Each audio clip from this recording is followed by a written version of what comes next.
Simple random sampling. Sampling जो कि एक प्रोसेस का नाम है जिसके के जरिए हम जो है वो सैंपल लेते हैं। अब वो जो हम मेथड यूज करेंगे वो है सिंपल रैंडम सैम्पलिंग का मेथड, जिसके जरिए हम सैंपल ले रहे हैं। और सैंपल क्यों लिया जाता है जी, ये बात तो हम जानते ही हैं कि जिस वक्त हम पॉपुलेशन के तमाम एलिमेंट्स के बारे में इंफॉर्मेशन मतलब हासिल ना कर सक रहे हो, ठीक है, हमारे पास इतनी सहूलत ना हो, इतनी मतलब सोर्सेज ना हो, तो फिर हम सैंपल का सहारा लेते हैं। ठीक है, तो अब देखें हमारे पास जो सिंपल रैंडम सैंपल है, ये सैम्पलिंग है, सॉरी, ये एक प्रोबेबिलिटी सैम्पलिंग की मतलब जो टाइप है। ठीक है, हम ये कह सकते हैं कि प्रोबेबिलिटी सैम्पलिंग जैसे हमने पढ़ा था कि इसमें हमारे पास जो पॉपुलेशन है इसके ऑल जो आइटम्स हैं या सैम्पलिंग जो यूनिट्स होते हैं इसमें वो हमें नॉन होते हैं। ठीक है, तो अब अगर फर्ज करें, मैं एक एग्जांपल लेता हूं कि हमारे पास कुछ ऑब्जेक्ट्स पड़े हुए हैं। ठीक है, ये जैसे कुछ पर्सन्स हैं, हमने इन्हें पिक करना है। ठीक है, हमने रैंडमली पिक करना चाह रहे हैं। तो इसमें हम ये देख रहे हैं कि हमारे पास जो टोटल इनकी तादाद है वो 12 है। ठीक है, और किसी भी एक पर्सन को पिक करने की जो प्रोबेबिलिटी है वो कितनी है, 1 आउट ऑफ 12 है। ठीक है, हम एक पर्सन पिक कर लेते हैं, फर्ज करें कि वो 2 है, उसका उस पे मतलब 2 रोल नंबर या 2 है। ठीक है, इसी तरह हम एक और रैंडमली पिक करते हैं पर्सन, वो 5 है। एक और पर्सन पिक करते हैं 8 रोल नंबर और ये एक 10 रोल नंबर। मतलब इसमें हम रैंडम सैम्पलिंग में ग्रुप्स वाइज भी सैम्पलिंग कर सकते हैं, मतलब जैसा कैटेगरी हम बना दें। ग्रीन कलर वाले ये अगर फर्ज करें हमारे पास 3 चीजें ऐसी हैं जिनकी करेक्टरिस्टिक्स एक जैसी हैं। ठीक है, रेड वाली एक जैसे करेक्टरिस्टिक्स वाली हैं और ब्लू वाली एक जैसी हैं।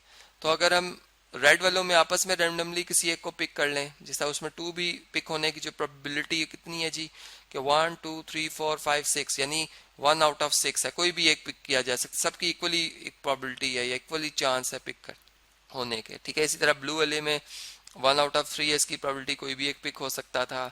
इसी तरह ग्रीन वालों में से कोई एक पिक हो सकता है। तो ये इसे हम कहते हैं ये सिंपल रैंडम सैम्पलिंग है। ठीक है, अब इसकी जो डेली लाइफ में और मजीद एग्जांपल्स मौजूद हैं, जैसे अगर मैं वोल्टा जो एक बैटरी बनाने वाली कंपनी है उसके हवाले से बात करूं, कि आप देखते हैं कि इसमें जब वो सैम्पलिंग करते हैं और उसमें मतलब वो ये देखते हैं कि उनकी जो बैटरीज है उनकी लाइफ टाइम कितना है। ठीक है, एवरेज लाइफ टाइम।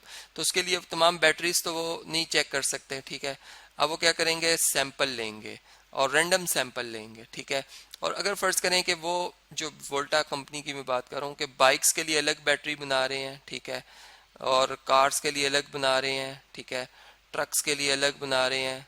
तो अब वो ये कैटेगरीज जो अलग अलग है उनकी अलग अलग सैंपलिंग करेंगे, रैंडम सैंपलिंग करेंगे नहीं, बाइक्स वाली बैटरीज में से अलग सैंपल उठा लेंगे। अब वो देखेंगे कितना सैंपल साइज रखना, वो एक अलग बात है, लेकिन मतलब वो इसकी अलग रिपोर्ट तैयार करेंगे, कार्स की अलग और ट्रक्स की अलग, और इसकी बेस के ऊपर रैंडम सैंपलिंग करते हुए वो जो ट्रू पिक्चर है होल पॉपुलेशन की बैटरीज की लाइफ टाइम के हवाले से वो बता सकते हैं। इसी तरह अगर हम डेली लाइफ की और मजीद एग्जांपल्स देखें तो मेडिसिन कंपनी है। ठीक है, अब मेडिसिन डिफरेंट टाइप्स की होती हैं, तो अब उसमें हर मेडिसिन की अलग वो रैंडम सैम्पलिंग कर सकते हैं, क्योंकि उन्होंने बहुत मतलब बल्क में वो जो मेडिसिन है वो सेल करनी होती हैं, मुख्तलिफ ममालिक में भेजनी है। ठीक है, तो उस लिहाज से वो सैंपल करेंगे।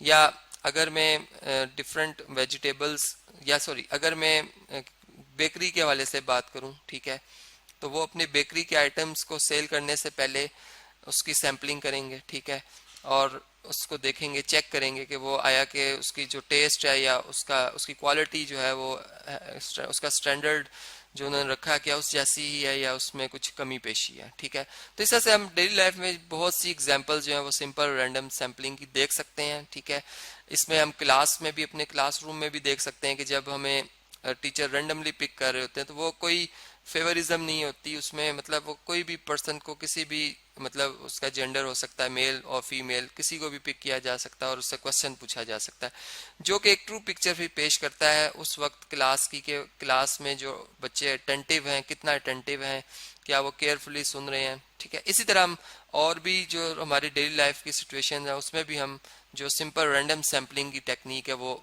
सैंपल लेते हुए यूज कर रहे होते हैं।